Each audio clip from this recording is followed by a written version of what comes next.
कि किसी दलित समाज के व्यक्ति ने किसी सामान्य समाज की बहन बेटी का रेप किया? कभी सुना आपने? किसी मीडिया पर सुना आपने? कभी सुना किसी अमीर को किसी 4-6 गरीबों ने मिलकर मारा? बताइए। जो हमारे विरोधी हैं, हमारे दुश्मन लोग हैं, वो लोग दिन रात हमें फिर से गुलाम बनाने के लिए रणनीतियां बना रहे हैं और एक दिन जरूर वो कामयाब हो जाएंगे।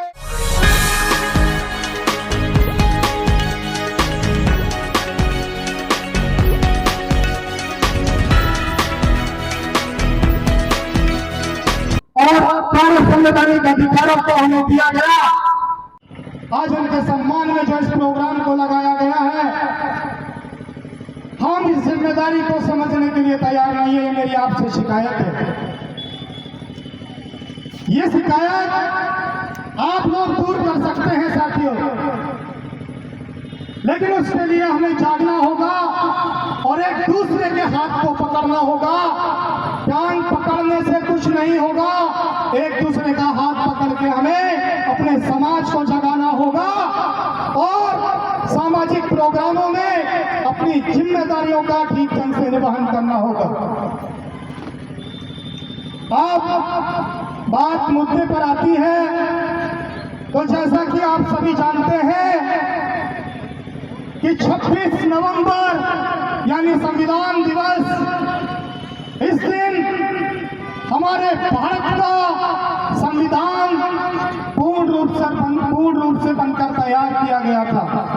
इसलिए समस्त देश के सभी संस्थाएं, चाहे वो राजनीतिक है या गैर राजनीतिक है, सभी सरकारी तंत्र और सभी सरकारी संस्थाएं 26 नवंबर को इस भारतीय संविधान की शपथ लेकर ये विश्वास दिलाते हैं देश को कि हमें किस तरीके से अपने संविधान का सम्मान करना है और किस तरीके से अपने देश को विकसित करने के लिए आगे बढ़ाना है।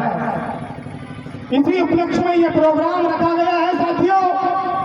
मैं यहाँ पर उपस्थित मेरे गायक साथी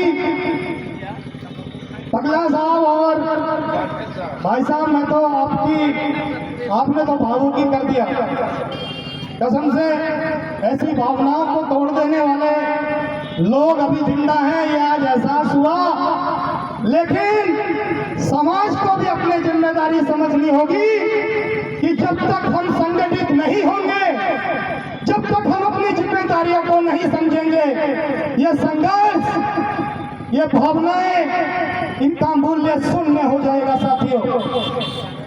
आज इन प्रोग्रामों को लगाने का उद्देश्य भी बहुत विशेष है और वो यह है कि जब तक इन प्रोग्रामों के माध्यम से हमारे समाज के लोग जागरूक नहीं होंगे, घर घर जाकर अपने लोगों को नहीं जगाएंगे, एक दूसरे की ताकत नहीं बनेंगे, तब तक हमें मिले हुए अधिकार, हमारा सम्मान कोई वैल्यू नहीं रखता।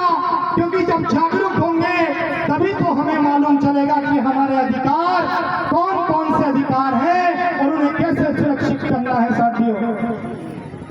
आज तमाम देश भर में हम लोग दौरा करते हैं और अपने समाज का जायजा लेते हैं तो तरह तरह की विचलित करने वाली घटनाएं हमारे देश में हमारे लोगों के साथ घट रही है। जबकि इस देश में संविधान अभी जिंदा है और हमेशा जिंदा रहेगा, लेकिन इस देश की 10 से 15% जनसंख्या आज इतनी कम संख्या में होने वाले लोगों ने आज हमारे लोगों को अंधभक्ति और पाखंड में इस कदर डुबा रखा है कि हम लोग अपनी जिम्मेदारियों को समझने के लिए तैयार नहीं है।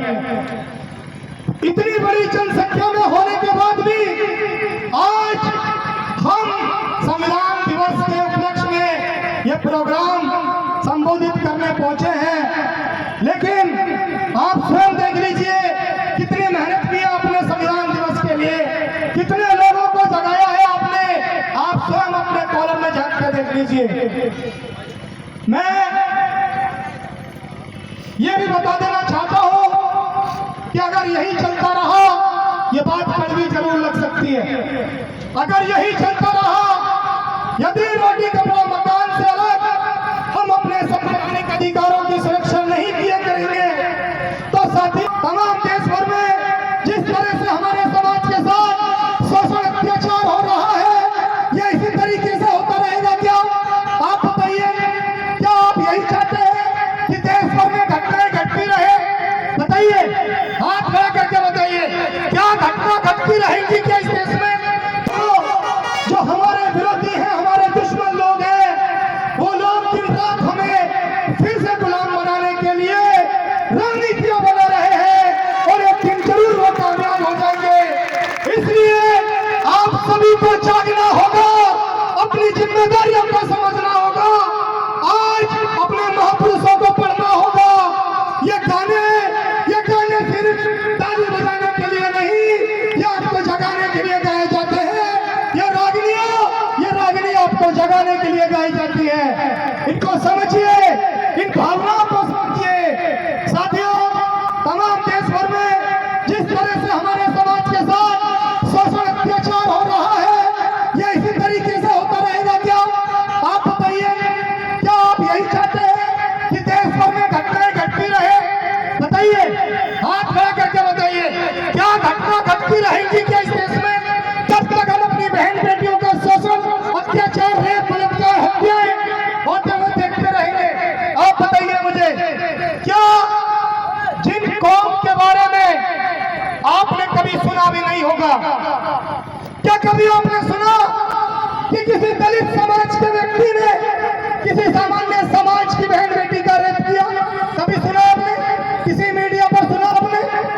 कभी सुना किसी अमीर को किसी 4-6 गरीबों ने मिलकर मारा? बताइए, कभी सुना आपने किसी मीडिया पर, किसी मोबाइल सोशल मीडिया पर, अपने आस पड़ोस में कभी सुना कि हमारे समाज के लोगों ने, अम्बेडकरवाद समाज के लोगों ने कभी किसी धर्म का अपमान किया हो? कभी सुना आपने किसी बहन बेटी के साथ गलत व्यवहार किया हो? नहीं सुना होगा साथियों। और इसलिए नहीं सुना क्योंकि वो लोगों ने, उन लोगों ने इस देश में बड़ी बड़ी कुर्बानियां दी हैं। वो आप लोगों की तरह प्रोग्राम में पहुंचने के बाद साइडों में खड़े नहीं होते। वो अनुशासन से बैठते हैं, बात को समझते हैं, सुनते हैं, अपने परिवार में जाकर के उस बात की चर्चा करते हैं। सारे मिशन पर चर्चा करने के बाद लोगों को जगाने का घर घर जाके काम करते हैं। लेकिन हम लोग इतने लापरवाह हो गए हैं, दिन रात घटनाएं घट रही है, उसके बाद भी हम जागने के लिए तैयार नहीं है। हमारे कितने महापुरुषों ने अपने जीवन की आहुतियां दी है, हमारे कितने क्रांतिकारी साथी आज भी न जाने कितने शहादतें दे रहे हैं, लेकिन उसके बाद भी हम जागने के लिए क्यों तैयार नहीं है? मेरे नौजवान साथियों, इस देश में जिस ओर जवानी चलती है उस ओर जमाना चलता है। क्यों नहीं चल रहे हम लोग? क्यों नहीं चल रहे हैं? हमारी पहली पीढ़ी इतनी शिक्षित नहीं है, उन लोगों को दाना पानी रोटी मयस्सर नहीं था, वो अपनी शिक्षा के स्तर को कैसे बढ़ाते?